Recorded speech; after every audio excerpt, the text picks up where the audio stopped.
ಒಂದ್ಸಲ ಭೀಮ ಅಳ್ಳಾಕೈತತ್ತೆ. ಯಾಕೆ ಅಳ್ಳಾಕೈತ? ಯಾ ಭೀಮ? ಭೀಮರಾವ್ ಯಾರ ಮುಂದೆ ಹೋಗಿ ಸಂವಿಧಾನ ಶಿಲ್ಪಿ ಆದ್ರು, ಯಾರು ಅಂಬೇಡ್ಕರ್ ಅನ್ಸ್ಕೊಂಡು ಇವತ್ತ ಭಾರತ ದೇಶದ ಸಂವಿಧಾನವನ್ನ ರಚನೆ ಮಾಡ್ತಕ್ಕಂಥ ಸದ್ಭಾಯ ಪಡ್ಕೊಂಡ್ರು. ಆ ಭೀಮ ಸಣ್ಣಾಗಿದ್ದಾಗ ಅಳಾಕತ್ತಿದ್ದ, ನೀವೆಂದು ಅತ್ತಿಲ್ ಹಿಂಗ. ಅವನಂಗ ಎದ್ರ ಸಲುವಾಗಿ?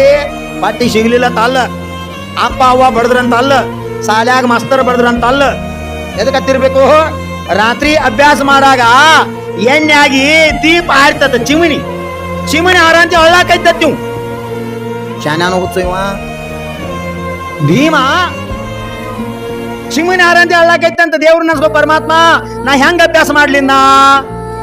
ಎಣ್ಣೆ ಹಾಕಿ ಹಚ್ಬೇಕು, ಮನ್ಯಾಗ ಎಣ್ಣಿಲ್ಲ, ಕಣ್ಣಾಗ ನೀರು ಬಂದೋತ್. ಯಾಕ? ನಾವು ಓದ್ಬೇಕು. ವಾ, ನಿಮ್ ಮಕ್ಳು ಅದಾವಲ್ಲ, ಲೈಟ್ ಹೋದ್ರೆ ಚಲೋ ಆತ್. ಟೀಕಾ ಮಾಡಾಕತ್ತಿಲ್ಲಪ್ಪ, ಸತ್ಯ ಹೇಳಾಕತ್ತೆ.